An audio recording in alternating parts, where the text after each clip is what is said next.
Hi everyone and welcome to this episode of My Life in a Movie. Today we tell you the story of Marianna Vitale and her family who left for America in the late 60s. It's a wonderful story. There is a tower, the mafia, an airport and plenty of lily fairies.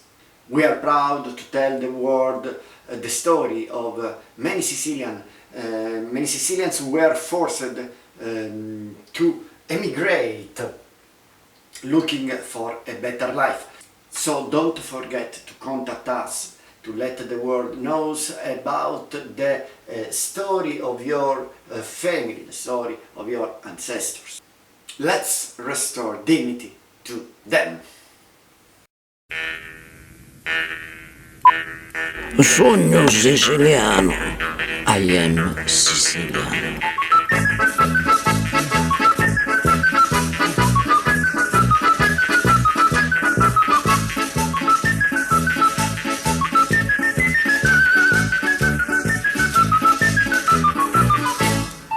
Cinisi, in the province of Palermo, a town near the sea. Here is a tower, built in the 16th century, which warned the Sicilians of the pirates' attacks. It is called Torre del Mulinazzo. The whole coastal perimeter of Sicily presents these towers that at that time communicated with each other about the imminent danger through fire and smoke signals. The centuries pass, the pirates are gone, and the tower of the Mulinazzo is found immersed among the fragrant tangerines, lemons, olive trees, and vegetables of Sicily, and close to a marvelous cliff. The pirates, a tower, the sea, and the tangerines. A fabulous place, isn't it? And as in all fairy tales, unfortunately, even in this one, the bad man arrives. And that's how the Mulinazzo Tower, with all its tangerines, its fairies, and its princess, is imprisoned, and today remains only an unreachable dot, visible only in the distance, either throughout iron grates or from a distant beach. Dove c'è l'aeroporto? Sì. Ma come era prima, in che senso? A Garbino era prima. Erano tutti terreni coltivati A Lemone. No, a Lemone dove c'era la corte non c'era. They were all land cultivated with olive groves and vegetables. It was a wonderful cliff. Then they built the airport, and these cut Chinese legs we remained like the man without legs.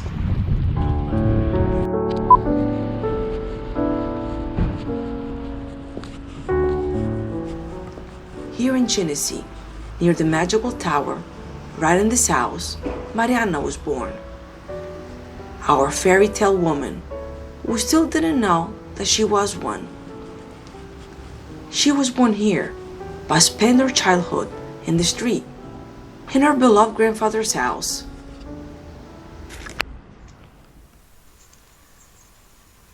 This is a picture when I was a little baby.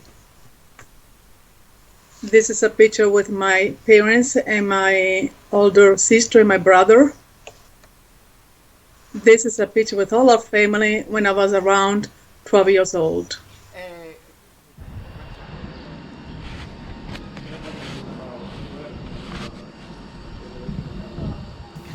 This is outside my grandpa's house. We were there every day, and I'm the second one right here. And at nighttime, we spent time. My grandpa was a storyteller, and he would tell us all kinds of stories to us children around the fireplace. Well, it was a braciera, which was a homemade fireplace. Playing on the street in Sicily is what happened to all of us. In the street, the mothers all sit around chatting, as if they were in the living room. Dogs lie in the sun, and children play. This is my school. Giuseppe Nania Elementary School. I attended there until the 5th grade. And this is Giovanni Melli. This is my middle school, and I got my diploma at the school. And these are my classmates from middle school. And right here, this one right here. Okay. I have some unforgettable memories of Sicily.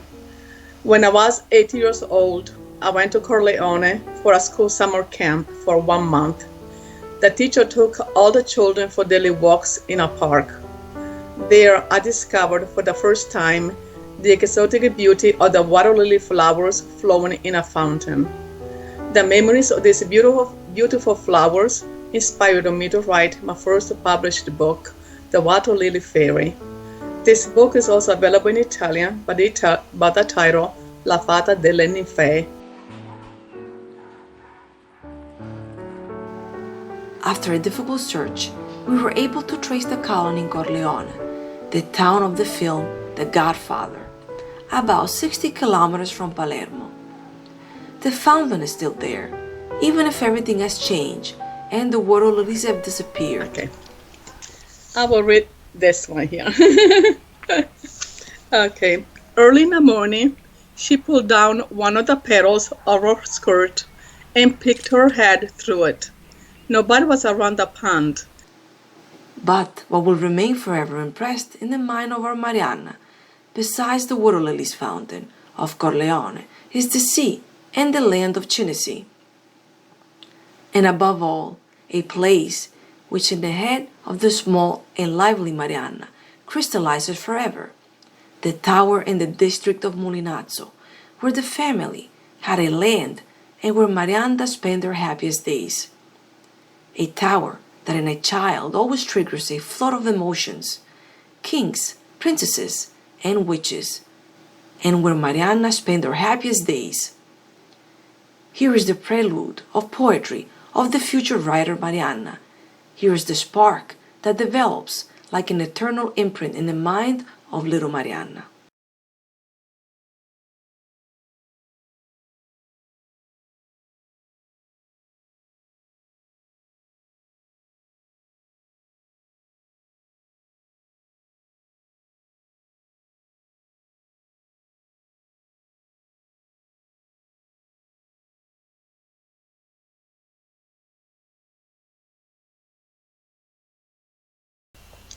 My father owned 1 acre of land at Mulinazzo.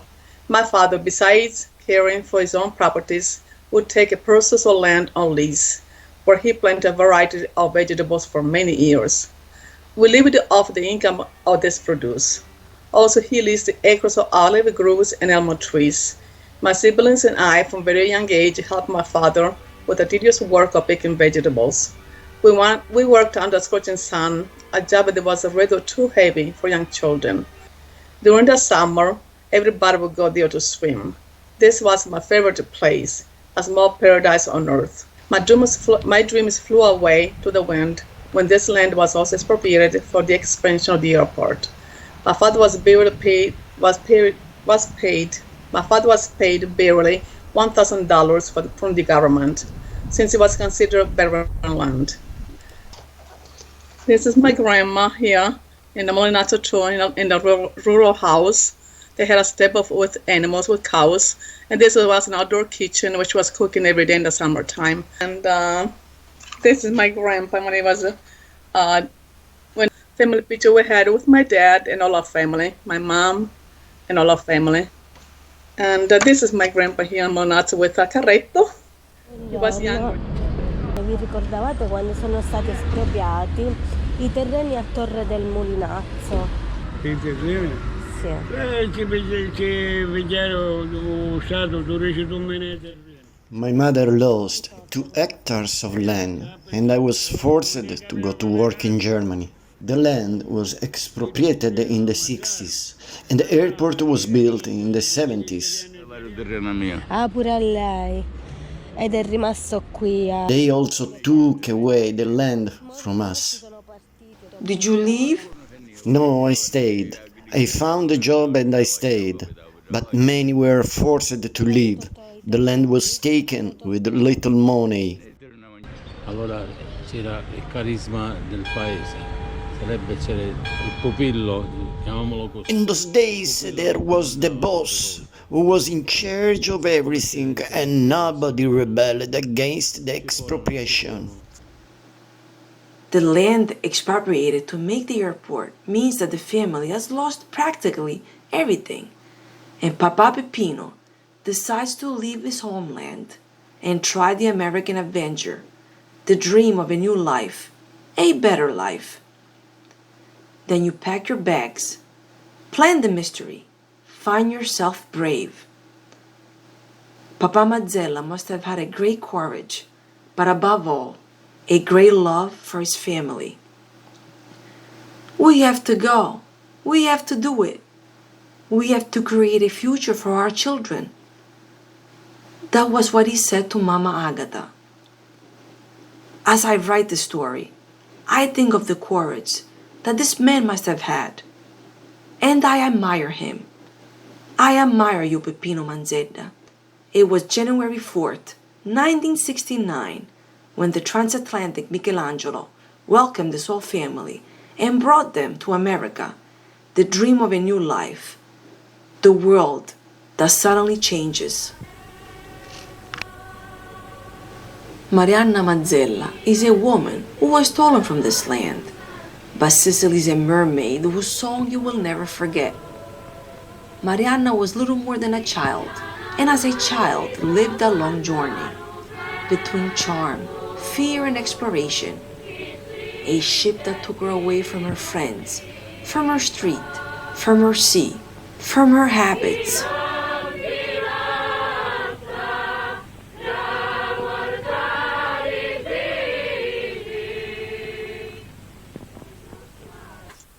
Yeah, this is a picture when we left the United States on January 3rd, 1969, right in front of the Michelangelo boat at the port in Palermo. Okay.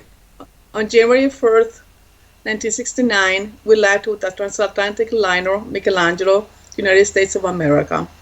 On this dark night, I remember moving further and further away from my beloved Sicily. I waved goodbye from the deck to all our loved ones. And being young, I didn't understand what I was leaving behind and what my future would hold. This was my first trip ever. We were in the second class cabins. They were located below, immersed in the ocean water. This caused me intense fear. There were all tables full of tables at all hours and huge quantities. Allowed to visit the library, read books. In my town in those days, there was no library to satisfy the hunger for books for myself and children like me. There I bought my first book that I still kept to this day, La Signora delle Camelie by Alessandro Dumas. During the day, I would love to go to the movies and at night to the dance floor. We were entertained by music and dancers dressed in elegant evening attire. This is the book that I bought in Michelangelo boat, La Signora delle Camelie. It is really hard to be a child sometimes. But a child creates and transforms with the skill of a magician. If on one hand events overwhelm without being able to do anything about it, on the other, they give great emotions, an endless source of food for young and untouched minds. January 17, 1969, this is how Cinisi, a small town on the outskirts of Palermo, turns into New York after 13 days of travel at sea.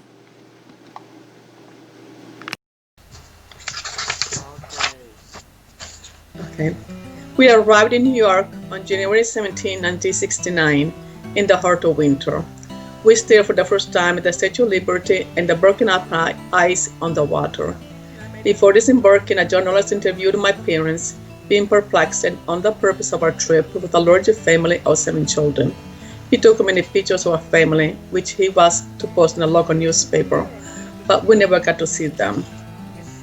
My first memory in New York was a large pepperoni pizza somebody offered us to eat.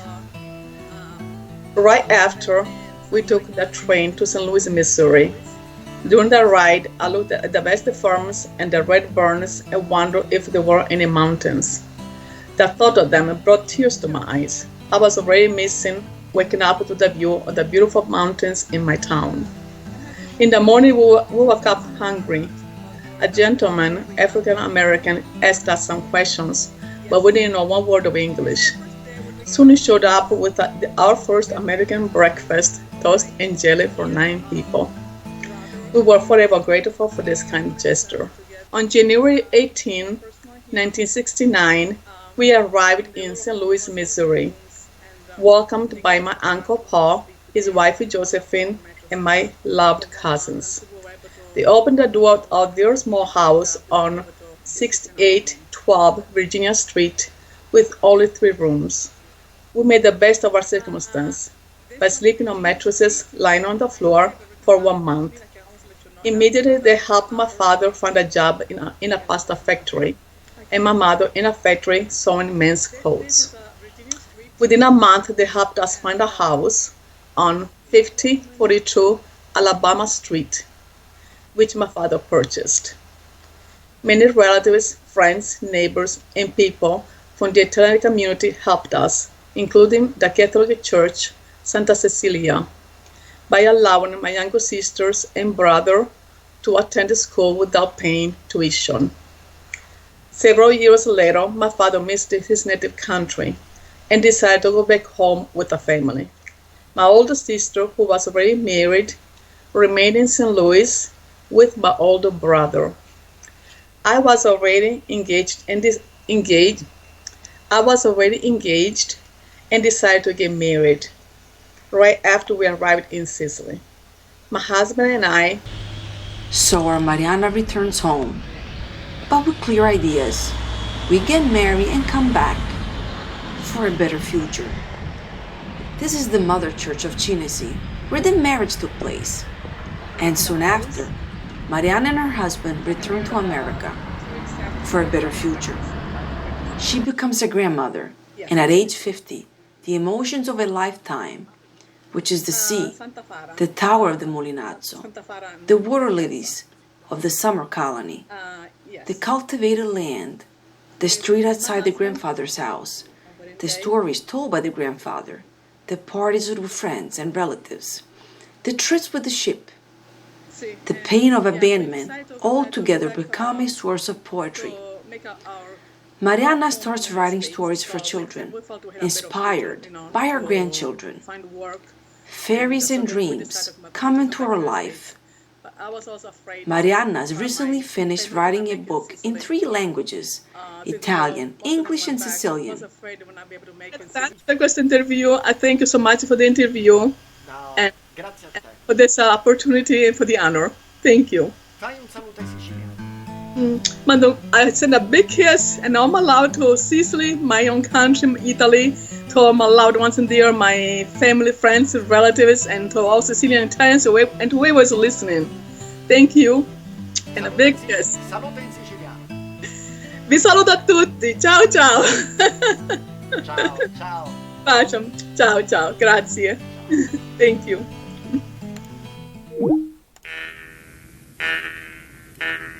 Sogno siciliano. I am siciliano.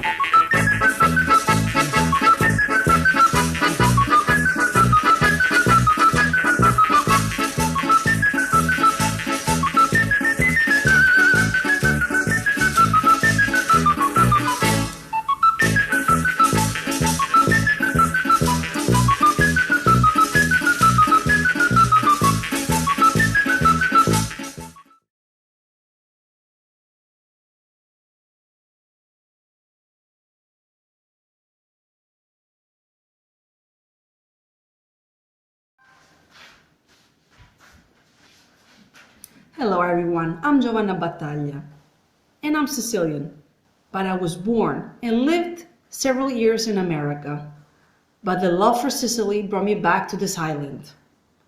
I am dedicating a part of my life to the diffusion of the cultural, customs, and habits of my population.